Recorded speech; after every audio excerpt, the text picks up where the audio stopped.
Rome was not born as an empire. It became one through fear, ambition, and blood. One man promised peace. But first, he had to survive a world full of enemies. He was not the strongest soldier. He was not the loudest leader. But he understood power better than almost anyone. His name was Octavian. Later, the world would know him as Augustus Caesar. In this story, you will practice English by listening to the real rise of Rome's first emperor. But this story does not begin with a crown. It begins with a murder. In 44 BC, Julius Caesar was killed inside Rome. The men who killed him believed they had saved the Republic, but they had opened a door that no one could close again. Rome was powerful, rich, and proud, but inside it was breaking. Generals had armies, senators had money. The people wanted food, security, and hope. Then a surprising name appeared in Caesar's will. Caesar had chosen Octavian, his young relative, as his adopted son and heir. Octavian was only a teenager when the news reached him. Many powerful men looked at him and saw a weak boy. They thought he could be controlled. They were wrong. Octavian accepted Caesar's name, Caesar's money, and Caesar's enemies. To become Caesar's heir, he first had to enter a city ready for civil war. Rome was full of whispers. Some people loved Caesar. Others celebrated his death. Octavian knew one simple truth. In Rome, a name could be a weapon. By calling himself Caesar, he became more than a young man. He became a symbol. But another man also wanted Caesar's legacy, Mark Antony. Antony was older, famous, and loved by many soldiers. Octavian could not defeat him with strength, so he used patience. He spoke to Caesar's veterans and promised them rewards. He used his inheritance to build support, one soldier at a time. Soon the weak boy had something very dangerous, an army. The Senate thought they could use him against Antony. They believed Octavian would fight, win, and then obey. But Octavian was not a tool. He was learning how to become the master. The first battles showed Rome a new reality. Octavian was not a brilliant warrior like Caesar, but he knew how to survive. He let other men fight the hardest battles while he protected his future. In Rome, survival was not weakness.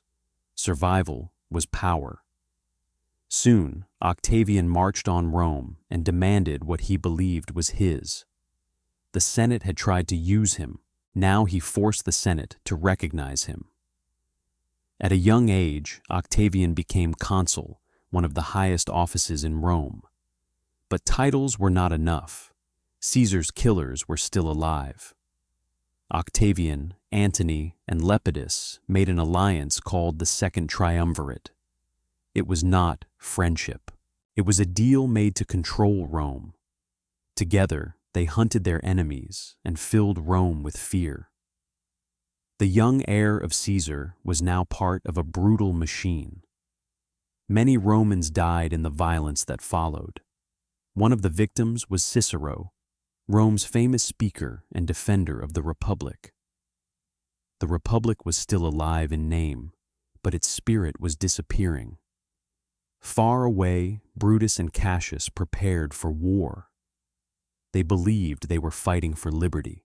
Octavian believed he was fighting for Caesar. At Philippi, Rome's future was decided by Romans killing Romans. The battle was hard, confused, and full of fear. Octavian was not the great hero of the battlefield, but after the dust cleared, Caesar's enemies were gone. Brutus and Cassius were dead. The Republic had lost its strongest defenders. Victory did not bring peace. It only created a new question. Who would rule the winners? The empire of power was divided between three men. Lepidus controlled part of the west. Antony looked east. Octavian stayed close to Rome. Octavian understood something important. Rome itself was the greatest prize. If he controlled the city, he controlled the story. He presented himself as disciplined, Roman, and loyal to Caesar's memory. But behind the calm face, he was fighting a dangerous war for public opinion. Rome had seen too much blood. People were tired of chaos. Octavian promised order, not freedom first, order first. For many Romans, order sounded better than another war, but peace was still far away. Sextus Pompey controlled the sea and threatened Rome's food supply. A city that ruled the world could still be defeated by hunger. Octavian needed victory at sea, but he was not a great naval commander, so he trusted a man who would become one of his greatest weapons, Agrippa. Agrippa built ships, trained crews, and turned weakness into strength. Together, they defeated Sextus Pompey and secured Rome's food. The people saw Octavian as the man who could protect them. Now only one rival truly mattered: Mark Antony. Antony was far from Rome, living in the eastern world of kings, gold, and ancient power. Beside him stood Cleopatra, Queen of Egypt. She was intelligent, political, and dangerous to Rome's imagination. Octavian saw an opportunity. He did not need to attack Antony directly. He could make Romans fear that Antony had betrayed them. The war for Rome became a war of images, rumors, and identity. Octavian presented himself as the defender of Roman tradition. He presented Antony as a man lost in luxury and foreign influence. Whether this image was fully fair did not matter. It was powerful. In politics, the story people believe can become stronger than the truth. The final conflict was coming. Rome could feel it. But Octavian did something clever. He declared war not on Antony, but on Cleopatra. This made the war look like Rome against a foreign queen, not Roman against Roman. Antony was now trapped inside Octavian's story. The two sides gathered fleets and armies for a battle that would decide the Mediterranean world. The place was Actium. On one side stood Antony and Cleopatra. On the other stood Octavian and Agrippa. The battle was not only about ships, it was about the future shape of Rome. Agrippa's planning gave Octavian a serious advantage. Antony's forces were under pressure, tired, and uncertain. When the battle began, the sea became a field of fire, wood, and fear. Then Cleopatra's ships moved away from the fight. Antony followed her, leaving his forces behind. In that moment, Octavian did not just win a battle, he won the story. After Actium, Antony and Cleopatra returned to Egypt with little hope left. Octavian followed slowly, like a storm that could not be stopped. In Alexandria, the old dream of Antony and Cleopatra began to collapse. Antony died. Cleopatra died. Egypt lost its independence. Octavian now controlled Rome, Egypt, and the wealth of the Nile. But the hardest part was not winning power. It was keeping it. Rome had hated kings for centuries. Julius Caesar had seemed too powerful, and he had been killed. Octavian understood the lesson clearly. Never look like a king. So he did something more subtle. He gave power back to the Senate in public. But in reality, he kept control of the army, the provinces, and the future.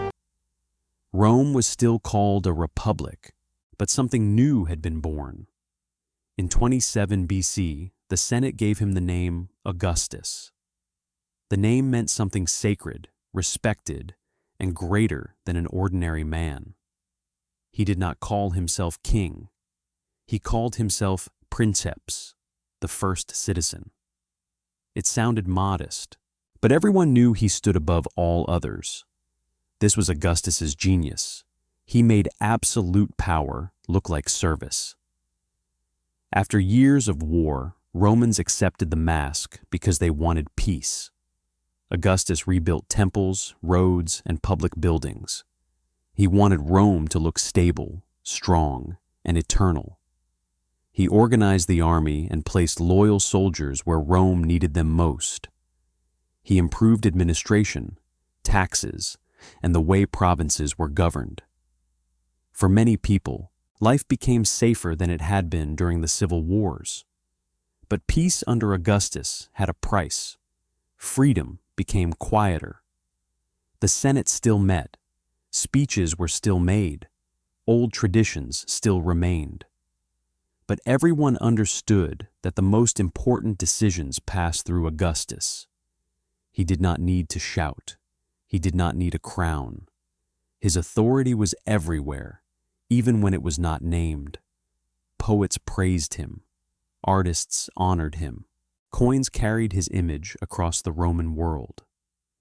Augustus was not only ruling Rome, he was teaching Rome how to remember him. One of his greatest messages was simple: I ended chaos. This message worked because many Romans remembered the fear of civil war. Augustus gave them a new feeling. The world finally had a center. This long peace became known as the Pax Romana. It did not mean peace everywhere. Rome still fought wars on its borders, but compared with the storms before, Augustus gave Rome something rare: time. Time to build, time to trade, time to believe the empire could last. Augustus also tried to shape Roman morals and family life. He wanted Rome to appear disciplined, traditional, and strong from the inside. But his own family brought him pain, scandal, and disappointment. The man who organized an empire could not fully control his own house. Power had made him great, but it had not made him free from suffering. As Augustus grew older, one question became more dangerous than any enemy: who would rule after him? A republic could choose new leaders. But Augustus had created something different. If power passed badly, Rome could fall back into civil war. Many possible heirs died before him, one after another. In the end, Augustus had to choose Tiberius, a man he did not fully love. The empire needed continuity more than emotion. Augustus had spent his life building a system that looked gentle but held tightly. Now he had to trust that system to survive without him. In AD 14, Augustus died after more than 40 years of rule. The young heir who had entered Rome in danger left it as a godlike figure. But the most important thing he left behind was not a statue. It was a pattern of power. After Augustus, Rome would still have emperors. Some would be capable, some would be cruel, some would nearly destroy what he built. But the idea of one ruler above the Roman world remained. Augustus changed the meaning of Roman power forever. Before him, Rome was a republic wounded by ambition. After him, Rome was an empire that called itself peaceful. His story asks a difficult question. If people are tired of chaos, how much freedom will they give away for order? Augustus did not simply take power. He made power feel safe. That was his greatest victory, and perhaps his most dangerous one. He gave Rome peace after years of blood. But he also showed the world how a republic can become an empire without saying the word king. Augustus Caesar was not just the first emperor of Rome. He was the man who understood that power lasts longer when it looks like peace. The republic died slowly, not in one moment, but behind ceremonies, promises, and beautiful words. And from that silence, the Roman Empire rose. This was the rise of Augustus Caesar, the man who turned Rome into an empire.